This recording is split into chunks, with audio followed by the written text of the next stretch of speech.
안녕하세요. 박민수 원장입니다. 항상 구독해 주시고 좋아요를 눌러 주셔서 진심으로 감사드립니다. 오늘은 스트레스가 만성 스트레스로 쉽게 변하는 사람들의 특징이라는 주제로 말씀을 드리려고 하는데요. 최근에 스트레스가 쌓이고 쌓여서 질병이 되고 삶의 질을 떨어뜨리는 경우를 굉장히 많이 보게 됩니다. 사실 제가 진료실에서 환자분들을 진료하다 보면 너무 안타까운 경우들을 많이 보거든요. 당시에 스트레스에 대해서 조금만 올바르게 잘 대처했더라도 지금의 건강 상태보다 굉장히 나빠지지 않았을 분들이 굉장히 많은데, 그때 조그마한 잘못된 대처가 병을 크게 키우고 신체 기능이 떨어진 사례를 너무나 많이 보았기 때문입니다. 만성 스트레스는 제가 이제 만병의 근원이라고 하는 만성 염증, 만성 통증, 만성 피로의 원인이자 결과입니다. 만성 스트레스가 있으면 염증이 늘어나고 통증이 생기고 피로해지죠. 또 이렇게 신체 기능이 떨어지다 보면 스트레스 자체가 만성화되는 그런 악순환의 고리를 겪기 때문에 이 부분들을 해결해 주는 게 굉장히 중요한데요. 스트레스가 일으키는 질환은 이렇게 무수히 많습니다. 두통, 고혈압, 식욕부진, 빈뇨, 당뇨병, 신경피부염, 다한증, 안검연증, 마이드름의 장애 감소, 만성피로염, 무기력장.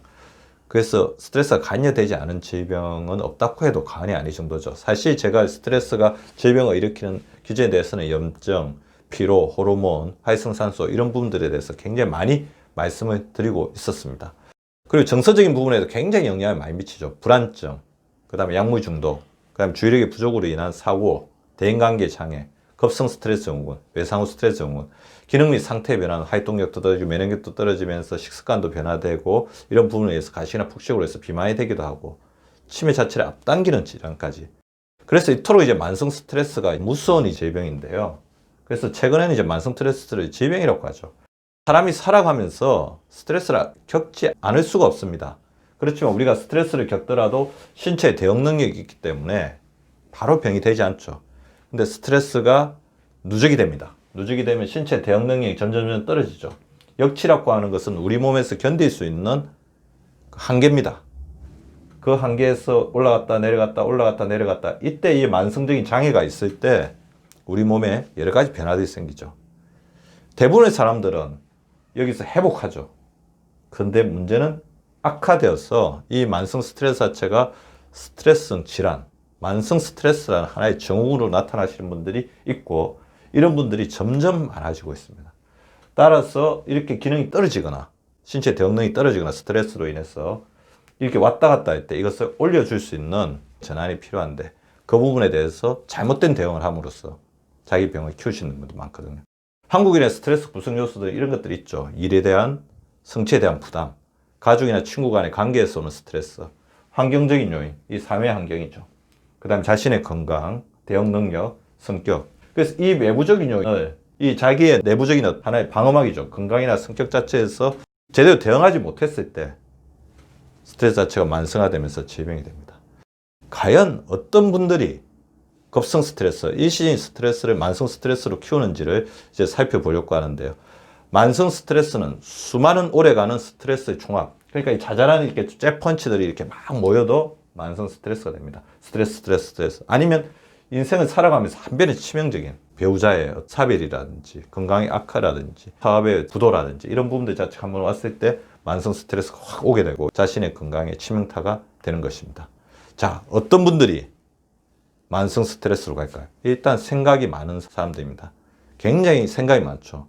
이 생각 속에는 부정적인 부분이 있죠. 그 부정적인 생각은 꼬리에 꼬리를 물고 됩니다. 그래서 제가 항상 생각이 많아서 이거 자체가 스트레스가 됐을 때는 생각을 끊어야 된다. 그래서 생각 중지 훈련에 말씀을 드리는 것처럼 이 생각 중에서도 걱정과 불안이 많은 사람들이 만성 스트레스가 되죠. 걱정과 불안은 끊임없이 이것은 동반해서 났습니다. 그리고 이 걱정과 불안이 많은 사람들은 굉장히 예민한 사람들이에요. 그래서 자극이 굉장히 많이 들어오죠. 사소하게 넘어갈 수 있는 자극도 큰 자극이 되는 겁니다. 한국 사람들은 특히 타인에 대한 생각이 많고 타인이 자신을 어떻게 볼지에 대한 걱정이나 불안들이 문제됩니다. 간혹 타인에 대한 지나친 배려가 자신을 해칠 수도 있습니다. 또 생각이 많으신 사람들 중에서는 난초라고 그러죠. 온실 속의 하초처럼 너무 이제 편안하고 안전하게 살아오신 분들 자체가 나중에 어떤 일을 겪었을 때 탁 무너질 수가 있다는 겁니다. 그래서 난초의 반대가 잡초인데, 그래서 다양한 경험들, 인생에서 뭔가 장애를 가지는 것들이 굉장히 중요하다고 말씀을 드린 거죠. 자신이 생각이 많으신 분인지 아닌지를 한번 살펴보는 게 필요하고요. 타입 A 성격, 다혈질 성격이죠. 화와 분노가 불같이 일어나신 분입니다. 근데 최근에 보면 화나 분노를 발산을 확 하지만 이걸 제대로 된 표출, 잘 분출을 못 해가지고 이 부분 자체가 몸속에 쌓이는 경우를 굉장히 많이 봤습니다. 결국에 이런 것들은 혈압을 올리고 교감신경계를 항진시키고 활성산소를 많이 만들면서 몸을 산화시키고 마음을 병들게 하죠.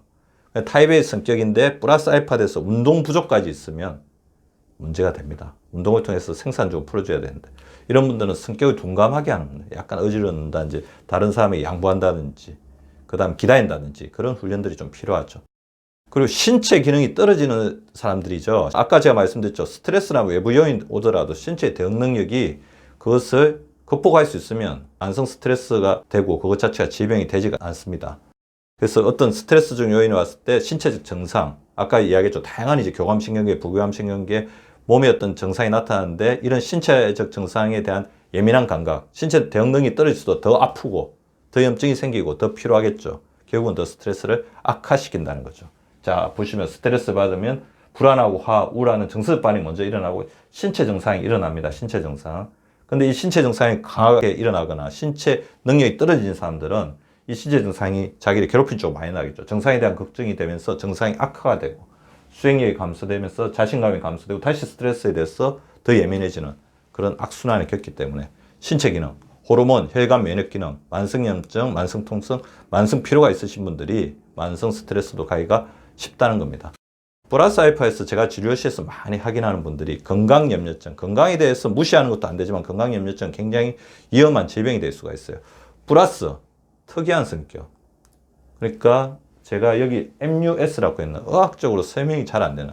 그래서 제가 이거를 기능적 질환이라고 이야기했는데 병원에 가도 질병은 없어요. 검사 결과에서는 멀쩡하지만 자신은 너무나 괴롭고 아픈 질병들을 호소하죠. 뭐 가령에 되면 혈액순환이 너무 안 된다든지 만성적으로 필요하다든지 여기저기가 아프다든지 그런 어떤 의학적으로 설명이 안 되는 medically unexplained 심텀을 가지고 있으면 건강염려증과 결합됐을 때는 굉장히 스트레스적 요인이 클 수가 있습니다. 그래서 제가 진료실에서 확인한 여러분들이 있어요. 새로운 치료 후에 어떤 치료를 받았는데 그 이후에 증상이 굉장히 안 좋아지고 질병이 발생했다고 믿는 경우나 그런 사례가 있을 때 만성 스트레스가 될 수 있습니다. 새로운 양상의 질환이 나타나면 그거에 대해서 대응 능력이 떨어졌을 때 되게 힘들 수가 있죠.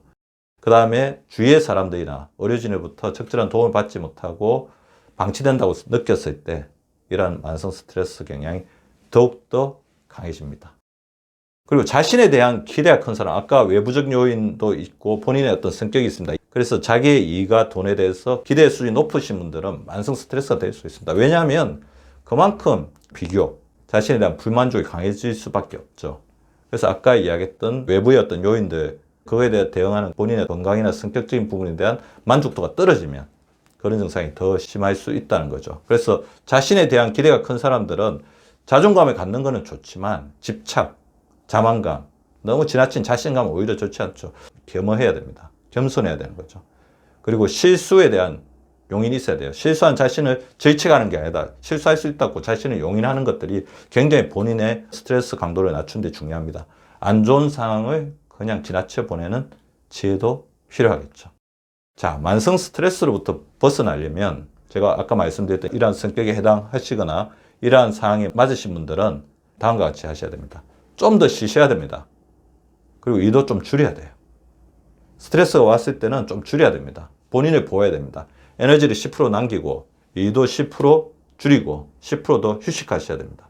그리고 생각이 너무 많으면 부정적인 생각이 계속 확대된다고 했죠. 생각을 대체하는 몸쓰기, 많이 걸으라는 거죠. 그래서 저는 저희 병원에 오신 환자분들에게 안 좋은 생각이 떠오르면 바로 일어나서 걸으라고 합니다. 자기가 할 수 있는 몸쓰기를 하라고 합니다. 발굽혀기를 해야 되고 스쿼팅을 해야 됩니다. 그리고 일주일에 3회 이상은 땀나고 숨찬 운동을 해서 본인의 화, 분노, 걱정, 불안을 날려보내야 됩니다. 더불어서 본인에게 발생한 여러 가지 자지구레한 신체적 증상에 너무 집착하지 마십시오. 그리고 과거에 자기를 괴롭혔던 여러 가지 사건들에도 너무 매몰되지 마십시오. 현재를 사시고 미래를 바라보셔야 됩니다. 스트레스 피할 수 없다면 그냥 두고 보십시오. 놓고 보십시오. 스트레스가 당신을 해치는 것이 아니고 구독자 여러분이 가지고 있는 스트레스에 대한 대응 방식, 성격적인 부분이나 본인의 신체 기능이 떨어진 부분이 더 힘들게 하거든요. 스트레스가 있을 때는 그냥 지켜보시면서 언젠가는 좋아질 거고 나는 이것을 잘 이겨낼 수 있다. 자신을 다독거려 주시기 바랍니다. 구독과 좋아요는 박미수 박사 TV를 지속시키는 생명력입니다. 많이 구독해 주시고 좋아요를 눌러 주시기 바랍니다. 항상 감사드립니다.